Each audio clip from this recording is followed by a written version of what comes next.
I've talked to artists before, and some started like at a really young age to already perform, and a lot of them actually never camped at a festival. In comparison, you've camped at 27 festivals because you one performed summer. there. Yeah, that was What made you do 2009, that? I think.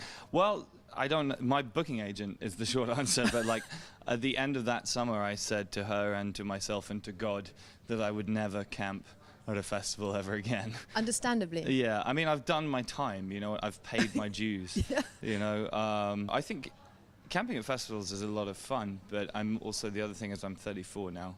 You're so old. My back hurts, and I'm old and tired, and I want to sleep in a bed.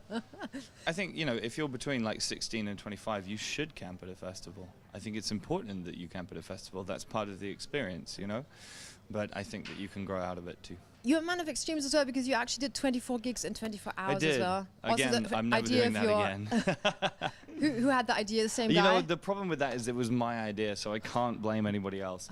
You know, it was for the road music video. It was a cool thing to do, and it was fun at the time. It was very hard work. But I think the video is cool. Also, I mean, we didn't cheat. A lot of people think the video is like fake somehow, but I didn't cheat. We did it.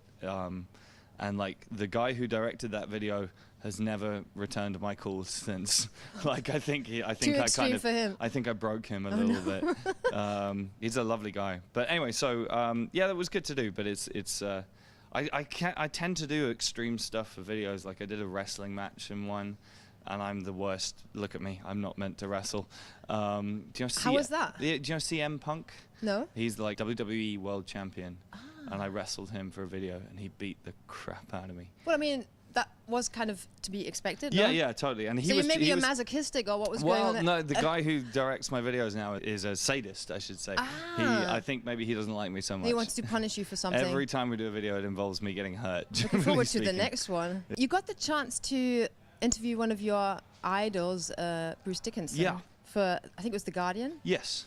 Tell me how you felt before that interview and what it was actually like, because I had the feeling he was a bit, not like bitchy, but like he was a bit, you know what I mean? Well, okay, yeah, I do know what you mean. I mean, the thing that was funny about that, I mean, the first thing is I'm the biggest Iron Maiden fan in the whole world, and that's a fact. And like, I won a quiz show on British TV about Iron Maiden, and for a Christmas thing.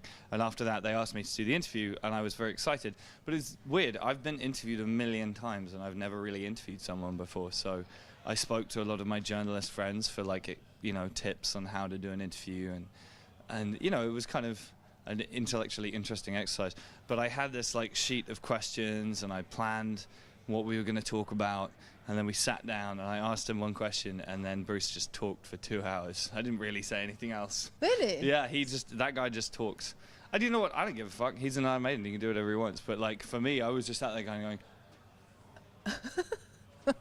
for 2 hours, and then it was like, thank you very much, you're done. Goodbye. Yeah, I mean, dear. But I mean, I got to meet Bruce Dickinson. I got my photo taken with him, and that was, you know, they were my first love, and they'll probably be my last love too. So. Your dad got you a cassette from Iron Yeah, Maiden, and that's how you got into it? Yeah, definitely. I have the tattoo of that album cover on my leg. Oh. That's the most dignified thing I've ever done on TV. Hello. Anyway, so, yeah, I mean, my dad still, I think, thinks that's his major mistake. But why does he think it's a mistake? Does he think it's a mistake that you got into music? Or Yes. Still? Yes. Why? Because he's an asshole. Because he's an asshole? Yeah. Because, I mean, you're doing well. What else would you... I mean, you're happy in what you're doing. Yeah, I haven't spoken to him in a long time. Understandably. So. But he obviously, with that tape... Yeah, I mean, it made a difference. He did some good. I mean, he did some good. I mean, I had a cousin who started sending me cassettes with, like, Motorhead and Judas Priest and stuff like that on it as well. So I was a big metalhead for a few years at the beginning. And then I discovered punk rock, and it got 10 times worse. And then you went in a completely different direction again. Yeah, I mean, well, yes and no. I mean, like, I definitely wanted to do something very different after I toured in punk bands for 8 years, and I had a good time, but like I knew I needed to do something different for my own sanity. And also, I think it's important for artists to be outside of their comfort zone. I think that if you just keep doing something that you find easy and comfortable, there's no point, really, you know. And I'd started listening to a lot of country music and folk music and that kind of thing, and when my old band broke up, I decided to do some shows with just an acoustic guitar, and part of the reason was because I didn't know how to do it, and because it was terrifying to me at the time. And I'm not sure that those early shows were any good, but I learned an awful lot very quickly, and I feel like I kind of figured out who I am in that time. Talking about like performing, sometimes you have the tendency to sort of injure yourself a little bit. Yeah. Tell me about Rock. What happened there? Oh, that was our last show in Europe before today. We were at the end of a very long tour, and you know, it's always fun the last day of a tour. You just kind of whatever energy you have left, you just throw it in there. And I was in the crowd. I jumped into the crowd and I wear plastic earpieces in my ears that are molded to my head, you know, and one of them shattered inside my head, and there was a lot of blood. It looked pretty cool. But Very rock and roll. Yeah, but I came off and I pulled it out, and I thought I was okay. And then my tour manager said, you know, we should get a doctor to look at this, just to be safe. And she's very good at that kind of thing. So I was like, okay, cool. So there was this Belgian doctor, and he looked in my ear, and then he was like, you have spring in your head. And I was like, oh, okay. But it was fine. He just got some tweezers and went whoop and pulled it out. Okay.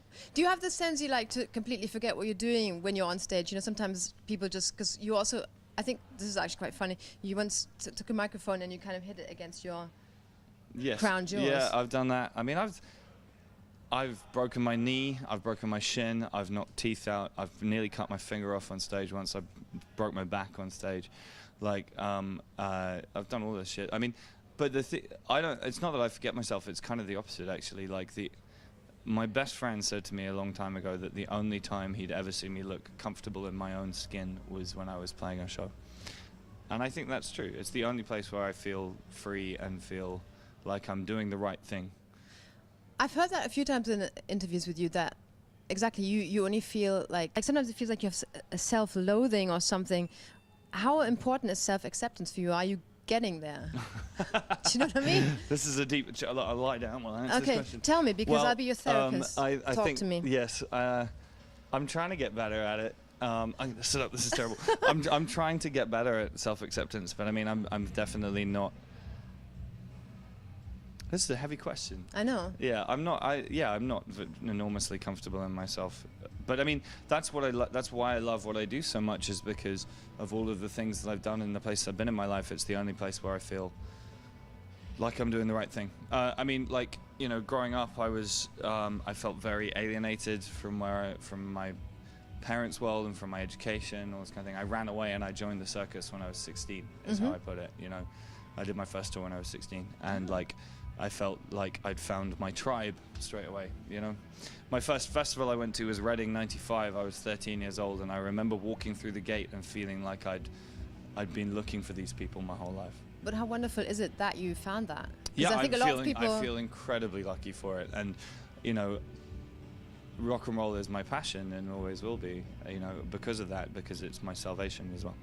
I also heard that you count the gigs you have, and you have a tattoo from the 1001st time. Yes, I do. My 1001 is. I mean, I don't but there should be another one coming up soon. Yeah, show 2000. Well, the thing is, 2002. I thought it was you agreed on. That's a good idea, actually. Yeah. Today is. Let's see if I can do it in German. Yeah. Konzert Nummer 1900 und 17? 17? 17, yeah. 17, Perfect. yeah, there we go. Okay. Sounded so 1917. We're going to get to 2000 before the end of this year. Wow. For sure.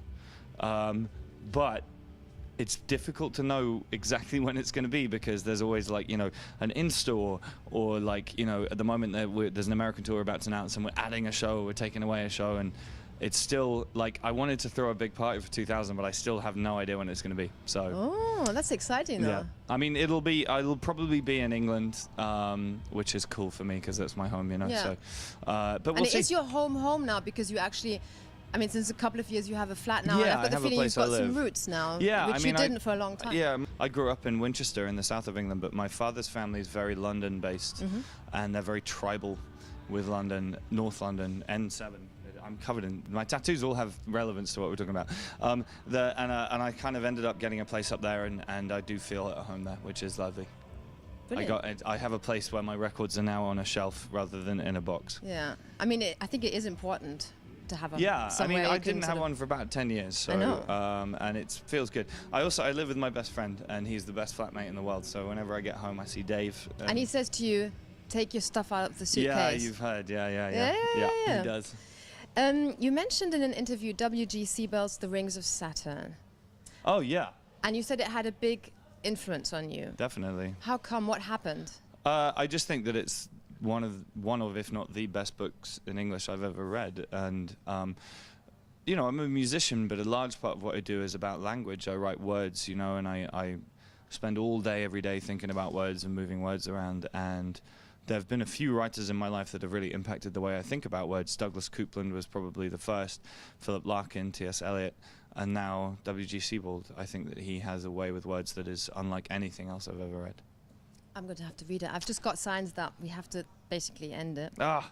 We just started talking about Siebel. We could be here for hours. I know.